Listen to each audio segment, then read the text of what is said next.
Morning friends, स्वागत है आपका आपके अपने चैनल डिजिटल नॉलेज पीडिया पे। आज हम लोग करने जा रहे हैं मौर्य साम्राज्य का पार्ट 4। हम लोग part 3, part 2, part 1 already complete कर चुके हैं। अगर आपने नहीं देखे तो देख लें और चैनल को सब्सक्राइब कर लें। आज हम लोग करेंगे सम्राट अशोक से रिलेटेड इंपॉर्टेंट क्वेश्चन आंसर। ठीक है, तो चलिए स्टार्ट करते हैं बिना टाइम वेस्ट किए हुए। आज का क्वेश्चन नंबर 1 है, अशोक के अभिलेखों में उन्हें किन नामों से संबोधित किया गया है? तो अशोक को प्रियदर्शी और देवन प्रिया नाम से संबोधित किया गया है। इनके अभिलेखों में किस तरह लिखा रहता था? देवों के प्रिय सम्राट। ठीक है, देवों के प्रिय सम्राट, इस तरीके से मेंशन रहता था। ठीक है, प्रिय सम्राट। अभी तक अभिलेखों की जो संख्या है वो 40 हो चुकी है। इनके 40 अभिलेख अभी तक मिल चुके हैं। अगला क्वेश्चन है क्वेश्चन नंबर 2, कलिंग युद्ध का वर्णन अशोक के किस शिलालेख में है? तो उनके 13वें शिलालेख में कलिंग युद्ध का वर्णन है। ठीक है, कलिंग युद्ध का वर्णन है, साथ में 13वें में पड़ोसी राज्यों का भी वर्णन है। कौन कौन से पड़ोसी राज्यों का वर्णन है और कलिंग युद्ध का वर्णन है 13वें शिलालेख में। ठीक है, उन्होंने कलिंग युद्ध कब किया था? उनके अभिषेक के, जब उनका अभिषेक हुआ था उसके 8वें वर्ष, अभिषेक के 8th ईयर में। ठीक है, कौन से ईयर में? 8वें वर्ष में। इसमें क्या हुआ था? कलिंग युद्ध में जो कलिंग युद्ध था वो इनकी आखिरी विजय बन गया था। क्यों बन गया था? क्योंकि इसमें इतनी हाहाकार वगैरह देख के उनका हृदय परिवर्तन हो जाता है। ठीक है, हृदय उनका, हार्ट उनका चेंज हो जाता है। तो फिर वो क्या करते हैं, वो सबसे पहले तो बहुत ज़्यादा पछताते हैं उनको हरा के, कलिंगों को हरा के। इसमें क्या मेंशन है इनके अभिलेखों में कि देवों के प्रिय, जो देवों के प्रिय हैं उन्हें बहुत पछतावा हो रहा है। ऐसे अभिलेखों में मिला है कि उन्हें बहुत पछतावा हो रहा है कलिंगों को हराने में। तो उसके बाद वो बौद्ध धर्म की शरण में इसलिए चले जाते हैं। और कलिंग कहाँ पे? ये तटवर्ती उड़ीसा वाला क्षेत्र है। अगला क्वेश्चन देखते हैं, क्वेश्चन नंबर 3 है, महान सम्राट अशोक का कौन सा शिलालेख 2 भाषाओं में है? तो उनका जो कांधार वाला शिलालेख है ना, वो 2 भाषाओं में है। ठीक है, एक ग्रीक, एक भाषा कौन सी है? ग्रीक, और दूसरी अरमाइक। तो 2 भाषाओं में कौन सा है? कांधार, अफगानिस्तान। ठीक है, नेक्स्ट क्वेश्चन देखते हैं, क्वेश्चन नंबर 4 है, अशोक के धम्म की व्याख्या किस शिलालेख में हुई है? तो 11वें शिलालेख में हुई है। ठीक है, नेक्स्ट क्वेश्चन है क्वेश्चन नंबर 5, अशोक के किस शिलालेख में पशु बलि की निंदा की गई है?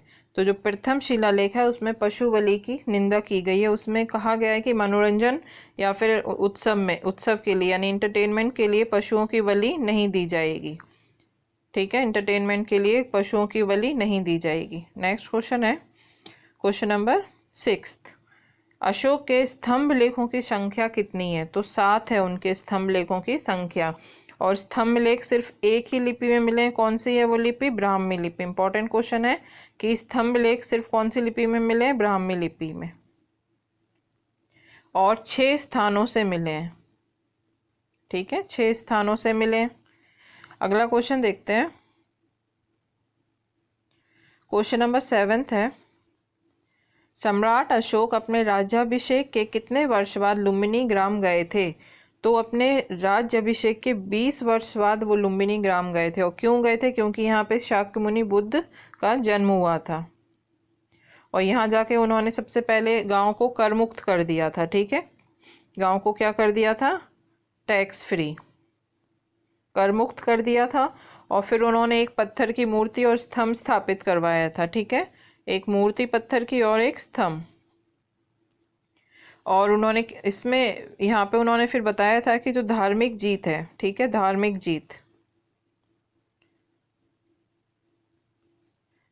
जीत है वही सबसे उत्तम होती है। अब वो युद्ध के हार जीत को नहीं मानते थे। अगला क्वेश्चन देखते हैं, क्वेश्चन नंबर 8 है, किस अभिलेख को रानी का अभिलेख कहा जाता है? तो कौशाम्बी अभिलेख को रानी का अभिलेख कहा जाता है। क्या कहा जाता है? कौशाम्बी अभिलेख को रानी का अभिलेख। अगला क्वेश्चन देखते हैं, क्वेश्चन नंबर 9, सम्राट अशोक का सबसे छोटा स्तंभ कौन सा है? तो लुम्बिनी जो स्तंभ है वो सबसे छोटा है, और इसी में वो सब मेंशन है जो वो लुम्बिनी ग्राम में आए थे ना, वो इसी स्तंभ में है। ठीक है, इसमें क्या लिखा हुआ है कि उन्होंने भू राजस्व की जो दर थी उसको कम कर दिया था, सिर्फ 8वां हिस्सा उन्होंने कहा था खेती का देने के लिए। ठीक है, और इसमें लुम्बिनी की जो धम्म यात्रा है उसका मेंशन है लुम्बिनी स्तंभ में। अगला क्वेश्चन देखते हैं, क्वेश्चन नंबर 10th। सम्राट अशोक के स्तंभ लेख को अकबर ने इलाहाबाद के किले में स्थापित किया। तो किस अभिलेख को? वो है प्रयागराज का स्तंभ लेख। जो प्रयागराज का स्तंभ लेख अभिलेख है उसको अकबर ने अपने इलाहाबाद के किले में स्थापित किया था। ठीक है, ये कहाँ पे था पहले? प्रयागराज से पहले ये कौशाम्बी में, कौशाम्बी। तो कौशाम्बी से लाके अकबर ने कहाँ पे स्थापित किया इसे? अपने इलाहाबाद के किले में। अगला क्वेश्चन देखते हैं, question number 11th। Question number 11 है, सम्राट अशोक के किस स्तंभ लेख पर मोर का चित्र बना है? तो मोर का चित्र उनके लोरिया नंदनगढ़ वाले स्तंभ लेख पे बना है, और ये कहाँ पे पड़ता है लोरिया नंदनगढ़? चंपारण बिहार, चंपारण बिहार। ठीक है, चंपारण बिहार में। अगला क्वेश्चन देखते हैं, question number 12th। Firoz Shah Tughlaq ने अशोक के किस स्तंभ लेख को दिल्ली में स्थापित किया?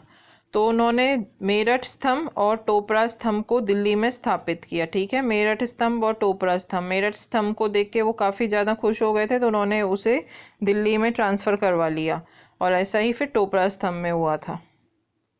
अगला क्वेश्चन देखते हैं, क्वेश्चन नंबर 13।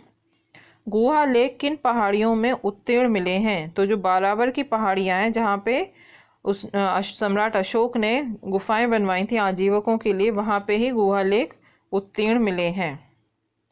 नेक्स्ट क्वेश्चन है, क्वेश्चन नंबर 14 है, किस अभिलेख में चंद्रगुप्त और अशोक दोनों का उल्लेख है? तो महाक्षत्रप रुद्रामन का जो जूनागढ़ अभिलेख है उसमें इन दोनों का ही अभिलेख है। ठीक है, चंद्रगुप्त में हमने पढ़ा भी था कि रुद्रामन के जूनागढ़ अभिलेख में हमें चंद्रगुप्त मौर्य का मेंशन मिलता है, तो इसी में हमें अशोक का भी उल्लेख मिलता है। ठीक है, तो ये अभिलेख कौन सा है? जिसमें इन दोनों का ही उल्लेख है। आज का लास्ट क्वेश्चन है, वह कौन सा स्तंभ है जिसमें अशोक ने स्वयं को मगध का सम्राट बताया है? तो भावरू स्तंभ है, उसमें अशोक ने अपने आप को मगधाधिराज बताया है। ठीक है, ठीक है, क्या बताया है? मगधाधिराज। ठीक है, और इसी में कहा गया है कि अशोक जो थे वो जो त्रिरत्न थे, बौद्ध के त्रिरत्न,